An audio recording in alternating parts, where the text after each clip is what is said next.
శ్రీకాకుళం జిల్లా మరొకసారి సాంస్కృతిక వైభవానికి వేదికగా మారుతుంది.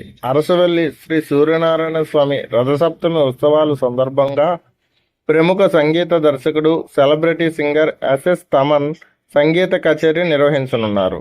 ఈ విషయంపై జిల్లా వ్యాప్తంగా ఉత్సాహాన్ని నింపుతుంది. ఈ కచేరీ జనవరి 24వ తేదీ సాయంత్రం 7 గంటల నుంచి రాత్రి 10 గంటల వరకు శ్రీకాకుళం పట్టణం కోడి రామ్మూర్తి స్టేడియంలో ఘనంగా నిర్వహించనున్నారు.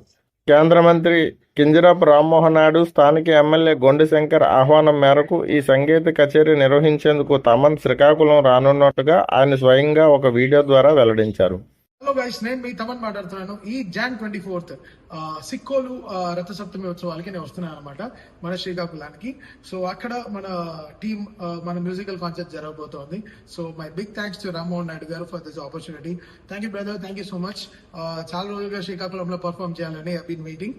అది ఇంత మంచి ఆపర్చునిటీ మీరు ఇచ్చారు. So I keep it up and see you all there. So అందరూ రండి, ఈ ఉత్సవాన్ని మనం చాలా గొప్పగా జరుపుకుందాం. ఇది ఎక్కడ జరగబోతుందంటే కోడి రామ్మూర్తి స్టేడియంలో సాయంత్రం 6:30 జరగబోతోంది this 24th.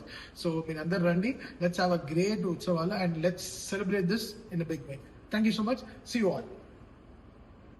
అరసవెల్లి రథసప్తమి ఉత్సవాల శోభను మరింత పెంచేలా ఈ సాంస్కృతిక కార్యక్రమం రూపుదిద్దుకుండడంతో అభిమానులకు, యువత, సంగీత ప్రియులు పెద్ద ఎత్తున తరలివచ్చేందుకు సిద్ధమవుతున్నారు. ఈ సంగీత కార్యక్రమాల కోసం జిల్లా యంత్రాంగం, నిర్వాహకులు వేగంగా ఏర్పాట్లు పూర్తి చేస్తున్నారు. ఇప్పటికే కోడిరామ్మూర్తి స్టేడియంలో భారీ స్టేజ్ను ఏర్పాటు చేశారు. ఆధునిక సౌండ్ సిస్టమ్, లైటింగ్ ఏర్పాట్లతో పాటు ప్రేక్షకులకు ఎలాంటి అసౌకర్యం కలగకుండా ప్రత్యేక చర్యలు తీసుకుంటున్నారు. విఐపీలు, ప్రజలు సౌకర్యంగా కార్యక్రమాన్ని వీక్షించేందుకు కేటగిరీ వైజ్ గ్యాలరీలు ఏర్పాటు చేస్తున్నారు. భద్రతా ఏర్పాట్లు కూడా కట్టుదిట్టంగా చేపడుతున్నారు.